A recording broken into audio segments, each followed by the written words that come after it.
exhibit is called Nordic Echoes, Tradition in Contemporary Art, and it features 24 artists from the upper Midwest who work with traditional Nordic skills, but change the traditions in some way. Some of them, in some cases, the traditions are changed because the artist is using local materials, like a buffalo hide instead of a sheepskin. And in other cases, the traditions are changed because the artist has ideas that are innovative, but still bases their work in the traditions.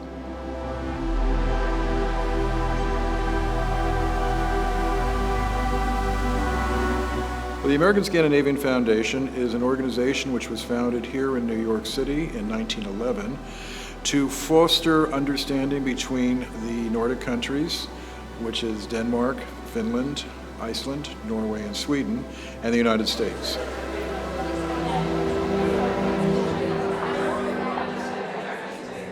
From 1911 on, we have been presenting a large array of programs, including fellowships, cultural programs, publications, and membership offerings. The foundation in 2000 opened Scandinavia House, the Nordic Center in America, which is the building in which we sit and where we're presenting this exhibition.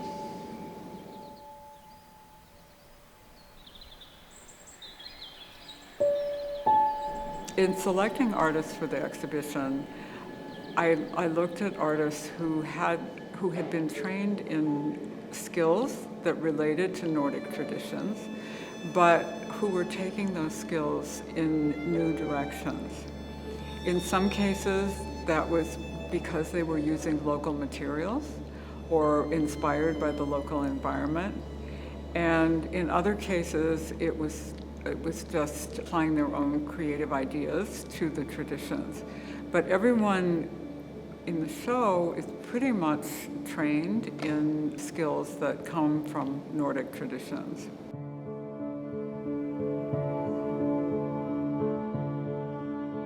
Each artist seems to have a very distinctive point of view. Many of them incorporate some of their own personal history, which is very interesting, and they're also relating back to Nordic traditions, which sometimes come down through their family, which is a very nice sort of continuity going back over decades and generations.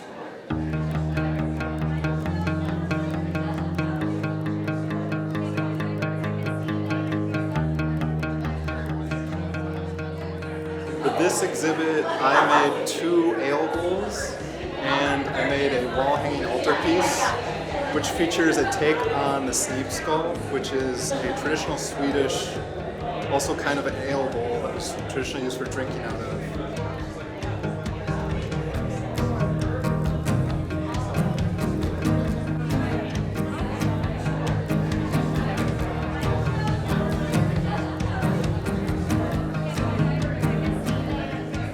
I feel like this show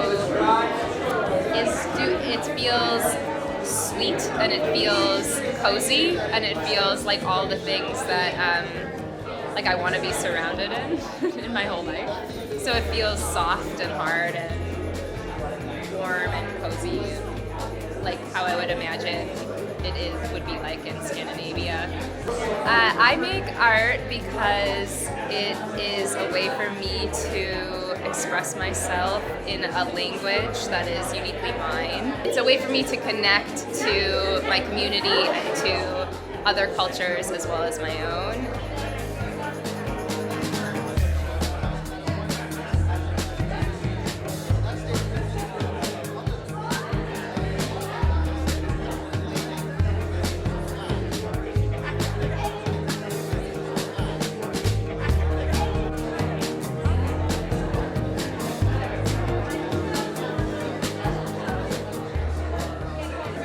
I created a birch bark carrier for my guinea pig for this exhibit. I keep thinking about baby Beth, or childhood Beth, well, always wanting to be an artist and being so pleased that I'm here in New York City showing off a birch bark woven guinea pig carrier. That's just so fun. I'm just thrilled to be here.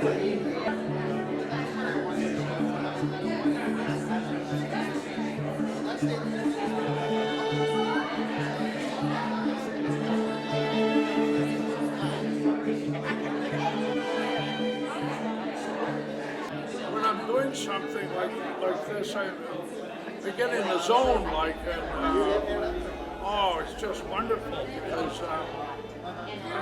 time goes by and you look at, wow. And then too, people, they enjoy watching you carve and they enjoy these things, so I'm happy to do it.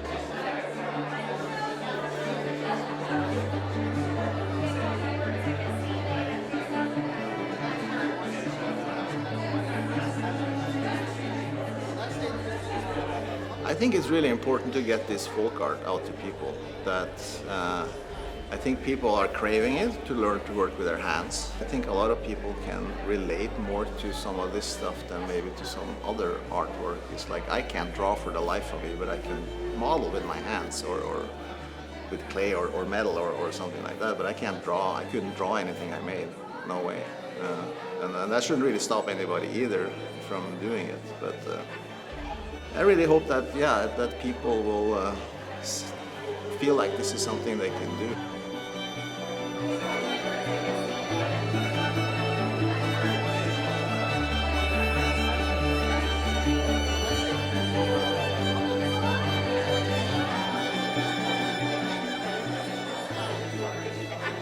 The idea behind the show was to encourage people to get engaged in learning about these traditions and perhaps even taking them up. One of the things that we talk about in the US, but people in the Nordic countries also talk about, is how we can keep the traditions alive. And in both cases, the answer to that question is usually through innovation. And so part of the message of the exhibition is that these are works that are traditional in nature, but innovative in spirit. And they're meant to sort of capture people's imagination and engage them in thinking about the traditions.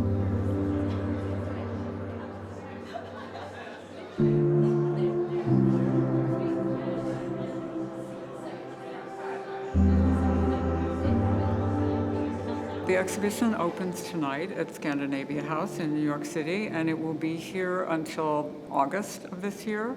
Then it goes to South Dakota, to Minneapolis, to Vesterheim, or Decorah, Iowa, then to the Plains Art Museum in Fargo, North Dakota, to the Woodson Art Museum in Wausau, Wisconsin, and then finally to the DeVos Art Museum in Marquette, Michigan. So it's traveling to all 6 of the upper Midwestern states.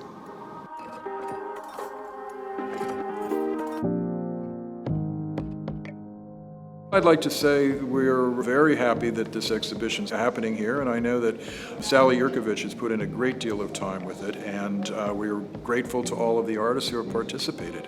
And a number of them are here for the opening, and we're looking forward to seeing them and toasting them.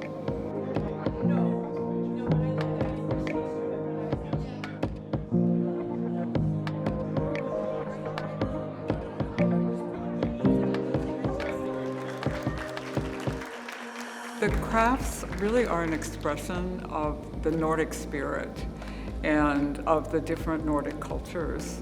So they're part of our humanity, and it's really important to keep that expression alive.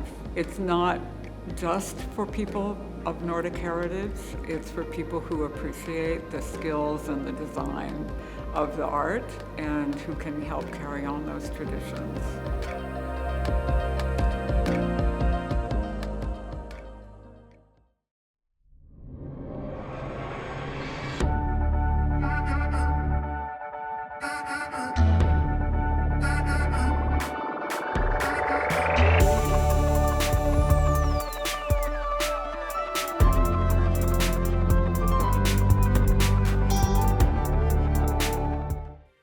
Postcards is made possible by the Minnesota Arts and Cultural Heritage Fund and the citizens of Minnesota.